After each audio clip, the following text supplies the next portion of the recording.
अब आप कल्पना करिए, दार्जिलिंग तराई डुवर्स में करीब 400 चाय बागान है। एवरेज करीब 1000 एकड़ जमीन एक गार्डन के अंतर्गत आता है। इसका अर्थ ये हुआ कि 4 लाख एकड़ जमीन में से आप 1,30,000 एकड़ से ज्यादा जमीन जो है आप उद्योगपतियों को फ्री में आप दान में दे रहे हो। और मैं आपके माध्यम से आदरणीय मुख्यमंत्री जी को ये भी बता देना चाहता हूं कि ये जो सिंगूर और नंदीग्राम था, यहाँ सिर्फ 1000 एकड़ की जमीन की बात थी, लेकिन दार्जिलिंग तराई डुवर्स और नॉर्थ बंगाल में आप 1,30,000 से ज्यादा बड़ी जमीन जो है आप उद्योगपतियों को फ्री में मुफ्त में आप बांट रहे हो। और मैं आपको ये भी बता देना चाहता हूं, जैसे ये स्टेट और केंद्र सरकार के बहुत सारे कानूनों का उल्लंघन करता है।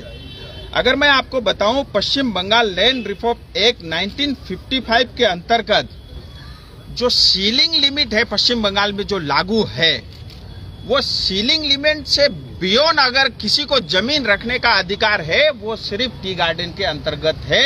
उस नियम को भी जो है ममता दीदी वायलेट कर रही है।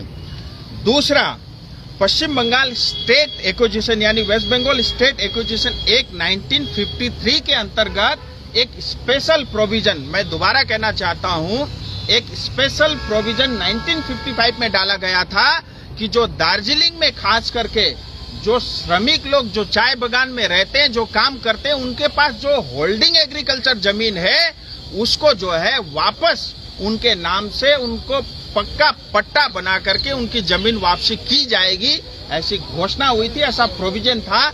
लेकिन आज देखिए 1955 से लेकर के आज तक जो है उनको वो अपना जमीन नहीं मिला। इसके साथ ही right to life and livelihood article जो भारत का संविधान जो आर्टिकल 21 में लाइवलीहुड का जो हमको राइट देता है, आप उसको वायलेट कर रहे हैं। और साथ ही भारत का संविधान ये भी कहता है कि पब्लिक प्रॉपर्टी कुछ चुनिंदा उद्योगपति के हाथ में आप दे करके कुछ चुनिंदा लोगों को आप अमीर नहीं बना सकते, ऐसा भारत का कानून भी स्पष्ट कहता है। और साथ ही मुझे आश्चर्य इस बात का होता है कि टी बोर्ड का कार्यालय भी कलकत्ता में है और टी एक्ट 1953 साफ साफ ये कहता है कोई भी चाय बागान की जमीन अगर टी के अलावा किसी पर्पस के लिए आप उसको छेड़ते हो, उसको उखाड़ते हो, उसको बर्बाद करते हो, तो टी बोर्ड का अप्रूवल उसमें अनिवार्य है। लेकिन उसके बावजूद भी किसी तरह का परामर्श आज तक तो यानी 26 फरवरी 2025 तक तो ममता दीदी की ओर से नहीं हुआ। और मुझे आश्चर्य इस बात का होता है, कल मैं आदरणीय मुख्यमंत्री जी को सुन रहा था। पहली बात तो शायद उम्र की वजह से होगा, वो खुद जो है कंफ्यूज है। कभी बोलती है 15% जमीन, कभी बोलती है 30 एकड़ जमीन, कभी बोलती है 30% जमीन। ये 30% जमीन है, 1 लाख से ज्यादा एकड़ की जमीन है। मैं कलकत्ता में खड़े होकर के ममता दीदी को ये बताना चाहता हूँ। दूसरा, ममता दीदी ने एक बात कही, आप देखिए, वो कहती है कि जो चाय बागान के जो बुशेस है उसके अलावा जो खाली जमीन है उसी जमीन को हम 30% अलाउ करेंगे। ये भी सरासर गलत है, क्योंकि 2023 का जो आपका गैजेट निकला है वो जो आप कह रहे हैं उसके विपरीत गैजेट निकला है। और एक बात और, टेक्निकली आपको भी समझना पड़ेगा, क्योंकि ये कुल मिला के ये कानून जो है नॉर्थ बंगाल को बर्बाद करता है, चाय बागान को बर्बाद करता है। और आज मुख्यमंत्री जी चाय बागान को और नॉर्थ बंगाल को और पार्टिकुलरली दार्जिलिंग को बर्बाद करने में लगी हुई है। मुख्यमंत्री जी ये कहती है कि खाली जमीन को ही हम अलाउड करेंगे। पश्चिम बंगाल का कानून स्पष्ट कहता है चाय बागान में अगर कोई भी खाली जमीन है तो तत्काल वो सरकार को वापस दे देना चाहिए। और आज जो ममता दीदी खाली जमीन बात कर रही है वो खाली जमीन है ही नहीं। कौन से गार्डन में खाली जमीन है?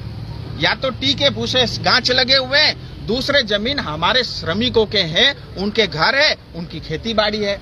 और अंत में मैं एक बात और कहना चाहता हूँ, ये जो जमीन है हमारी पुरखों की जमीन है। हमारे पुरखों ने उस जंगल को ठीक करके वो चाय बागान की खेती की, चाय बागान की इंडस्ट्री की।